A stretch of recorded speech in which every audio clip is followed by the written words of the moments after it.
Let's try this. Am I going to be lit to high heaven? Because my makeup's a little too bold. Hi, Figgy. You want to come up here? Come here. Hi, baby. Hello. Hello. Okay. Bye. Hi, hey, hello. How the heck are you? My name is Courtney, and let's talk about all the books that I read in February. I know that everybody is waiting on bated breath. I did find a 5-star in the month of February. Anyway, I found one. I technically rated 2 books 5 stars in February. One isn't a real 5-star. We'll get into it when we get there, but let's go ahead and get started. First, I read Everyone in My Family Has Killed Someone by Benjamin Steven, and this is a murder mystery. I think it's more of a murder mystery, maybe. Is there like a comedy murder mystery? Murder? I wouldn't say cozy because people die. Like, it's not, sometimes in a cozy murder where you're like, the bad people die, the bad people are always the people who are killing the other people, and there's no real stakes. That is not what happened in this book. This book is about Ernest, and he is part of a family with a lot of history and a lot of secrets. So he goes on vacation with his family, and his brother is just recently getting out of prison. There's like a lot of family issues into why his brother went to prison, and it's a family drama wrapped inside of a murder mystery. And it all takes place in the mountains of Australia. I like this book. I give it 4 stars. I don't really have anything negative to say about it. Then why would I say that? Why wouldn't I just say what I thought about it? While this book wasn't a perfect 5-star for me, it was 4 stars. I have heard that the rest of the series, they haven't done a great job in the continuation of it, but this isn't really my preferred genre anyway, so I don't know that I'll pick up more in this series. I don't really care to. Maybe if they're available on Libby, that's where I read it through in the first place. A great first read of the month, if you ask me. And then I read Fangirl Down by Tessa Bailey. This book is about Josephine, who is super obsessed with a professional golfer named Wells Whitaker, and she is just a fangirl. Fangirl down bad, I guess. Wells knows who Josephine is. Right at the beginning of the book, he basically totally dismisses her in like a really rude way, honestly. And Josephine says, you know what?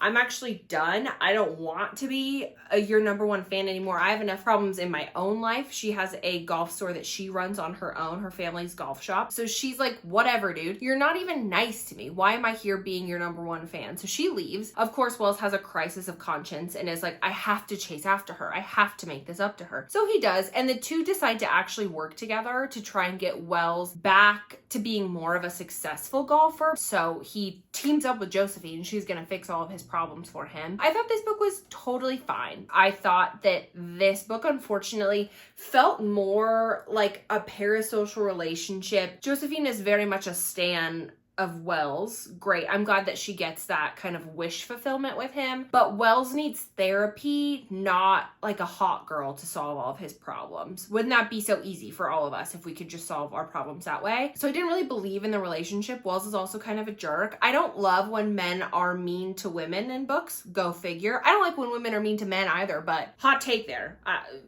Don't love that in my romance when the two main characters absolutely hate each other unless there's a reason for it. That's not really Tessa's thing. She does like the really gruff and grumpy male protagonist, and sometimes that works. Most of the time it doesn't work for me. So I gave this book 3 stars. Then I read The Rebound by Catherine Walsh. This is my 3rd book by Catherine Walsh. I read 2 of her holiday romances in the month of December. This is about Abby. Abby is, as most of the female protagonists in Catherine's books that I've read, she's an Irish woman living in America. Something goes bad in her relationship, so she has to move back to Ireland. And there she stumbles upon her old life. She's trying to get on with her sister, who she has a really tense relationship with. She's trying to help this small town while also getting back on her feet and really kind of struggling with her identity as somebody who lives in corporate America and has really disconnected herself from her Irish identity. She does run into a childhood friend called Luke, and that is where our romance begins. But I would say this feels a lot more like contemporary, women's fiction as opposed to romance. I would say if you like Vari McFarlane, maybe Annabelle Monaghan, women's fiction feeling books, I think that you would like Catherine Walsh, and it's such a cute cover. I have so many of her books in my Kindle library because I'm like, why wouldn't I want to read these? These are like an easy, fun, palatable time. I gave this book 4 stars. And then I listened to Dracula by Bram Stoker. I'm so educated. Shout out my AP Lit teacher in high school. You've gotten me to this point. Thank you so much. I will be accepting my Student of the Month award. Thank you, thank you, thank you. And you know what? 10 out of 10 audiobook. It's dual narration, but a cast of characters, and the audiobook narrators do a fantastic job. If you're somebody who really cares about the quality of your audiobooks, you should listen to Dracula. Now, if you don't know the plot of Dracula, I didn't either.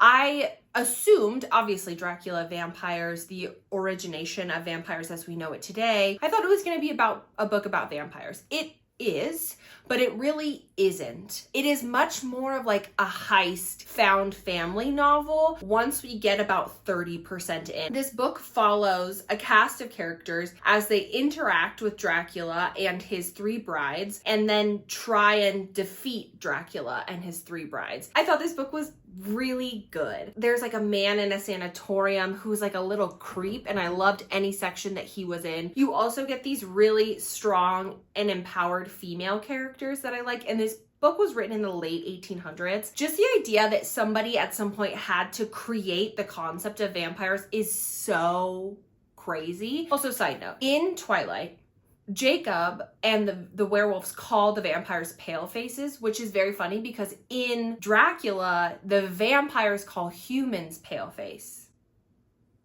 Isn't that interesting? That's neither here nor there. If you care more about the quality of what you're listening to than what you're listening to, you should listen to Dracula. If you're looking for like an upbeat, modern, vampire slaying novel, maybe not Dracula, because it's old. And one thing that old books have taught me, they're taking their time. They're really not hitting those serotonin buttons like we like to hit every single day of our lives in the modern age. They're like, we're here to write a book, ladies and gentlemen, and you're gonna read what we write. Not like dopamine hit, dopamine hit, dopamine hit, which is a lot of modern literature. Then, I don't know how this happened. In truly the miracle of all miracles, my library had an immediately available copy of Onyx Storm by Rebecca Yarros on audio. Did I buy this book already on my Kindle? Yes. Did I read more than 17 pages with my eyes? No.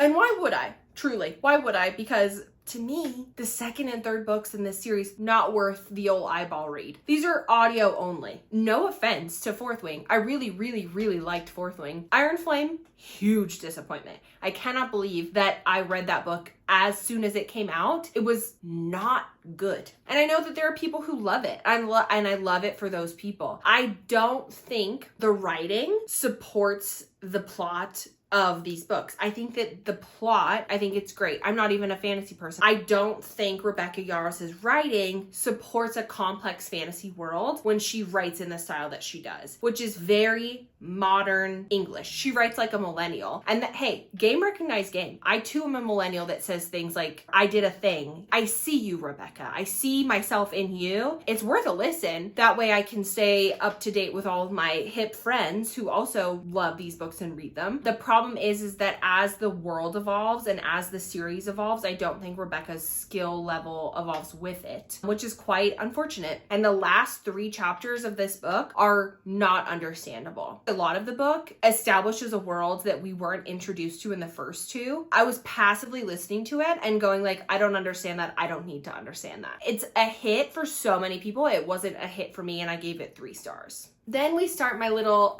duology I read from Ronnie Lauren. This is Yes and I Love You by Ronnie Lauren. This book follows Holland, who's a woman living with Tourette's in New Orleans. She is a journalist. She writes under the name Miss Poppy, but she has Tourette's and also severe anxiety. Those 2 things don't have to go hand in hand. They just happen to in this book. So she gets told that her company wants her to come forward and be the face of this publication, as opposed to just being behind the scenes. They want her to become an influencer rather than just a journalist. And she can't do that. So she has a little workplace crush on the barista in her like WeWork building, essentially. It's like a work share building. And his name is Jasper. And Jasper is an improver.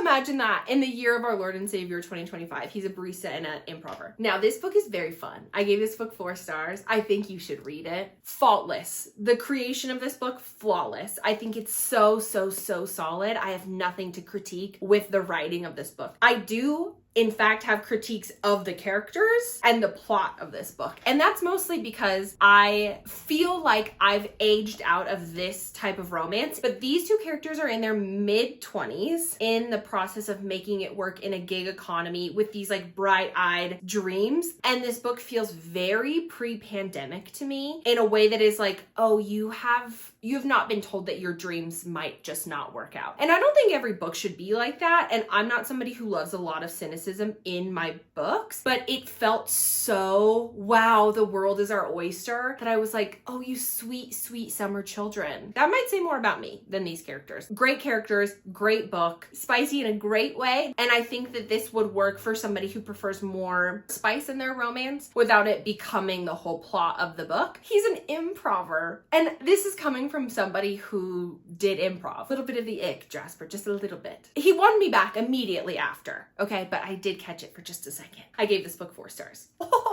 Okay, then we moved on to What If You and Me by Ronnie Lauren. I bought both of these books at the same time, so obviously I had to read them one after the other. So this book is about Andy, who we actually meet in the first book. She's a true crime podcaster who also works in the WeWork space, the co-working space. And she has just recently moved into what are those called? The 2 house places, a dual income, no kids.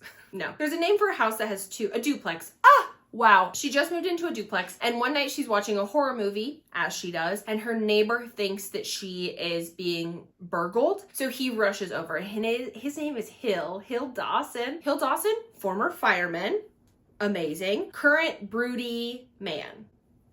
Double amazing. These two form a bit of a relationship with the goal of like helping each other kind of branch out. Hill has some trauma from his firefighting days. Andy has some trauma that led her into the true crime space and feeling very unsafe in her world. This book is my book that I gave 5 stars to that isn't really a 5 stars. This much of the book is 5 stars. I also wish this book was longer. It's only 310 pages. I love a long romance. If I love the book, I want more of it. There is no too much for me when it comes to romance. I really liked it. The wheels kind of fell off towards the end. And I think Ronnie Lauren actually is known more for erotica. So she does tasteful spice well in more of a mainstream space. You should look her up. She's like a solid author, and you can't always find those on your first shot. Oh God. Okay. And then I listened to Scythe and Sparrow by Brynne Weaver. This is the 3rd book in the Ruinous Love trilogy, which is Butcher and Blackbird and then Leather and Lark. And this is Scythe and Sparrow, which is Rose and Fionne's story. And similar to Fourth Wing, I read the first book and have listened to the second 2. This book deals with Fionne and Rose, who we meet in both of the 2 previous books. And unfortunately, this book just fell a little flat for me. Butcher and Blackbird is the best of the trilogy. Leather and Lark is undoubtedly the worst. This one is fine. I gave this book 3 stars. I thought that it was okay. It's better than the second, nowhere near as good as the first. These books feel self-published, and I'm sad because Butcher and Blackbird was such a unique story that appealed to the masses. It didn't take itself too seriously, which I really appreciated. I think we lost a little bit of that in Leather and Lark. In the 3rd one, I think it was a little bit better because Rose is a more silly character, but there was a lot of time jumping that I think was a little unnecessary. Their relationship, Rose and Fionne, even though we saw it build up kind of in the first 2 books,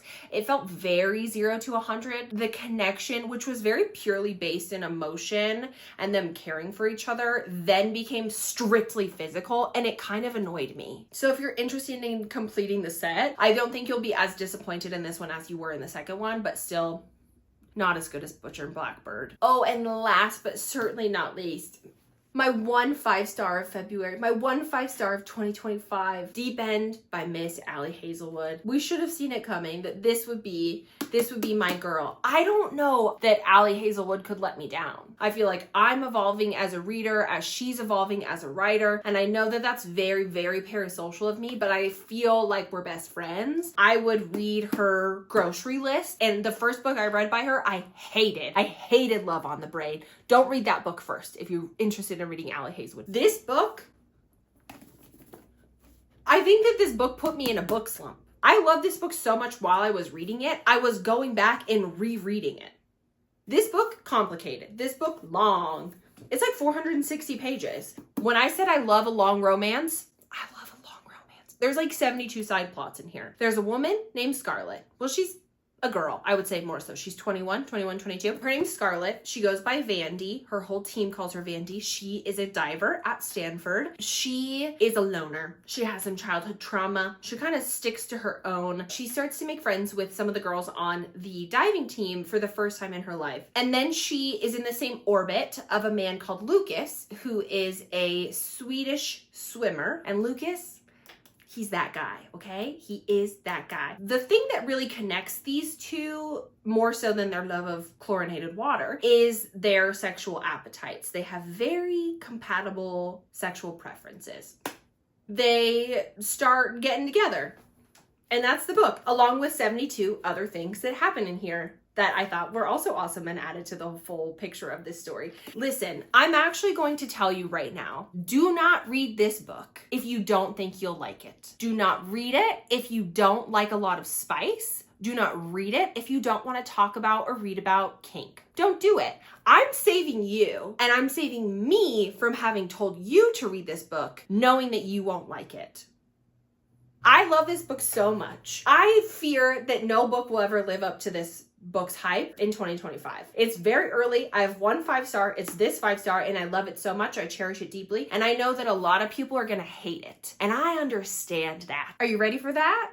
If so, you should pick it up like immediately, yesterday, if not sooner. If you're like a dark romance girly or an erotica reader, or you spend a lot of time on like, I don't know, Wattpad in high school, I don't think that this is going to be the craziest thing you've ever read, but it is amazing that this got published mainstream, that we get this many pages of a true romance book. We don't get things like this published. These kinds of relationships are very often confined to the depths of the internet or the special section in the bookstore that says erotica above it. I love it. If you love it, let me know. If you don't let me know. If you don't think you're gonna like it, please don't read it. Just let me have this thing and don't read it if you don't want it.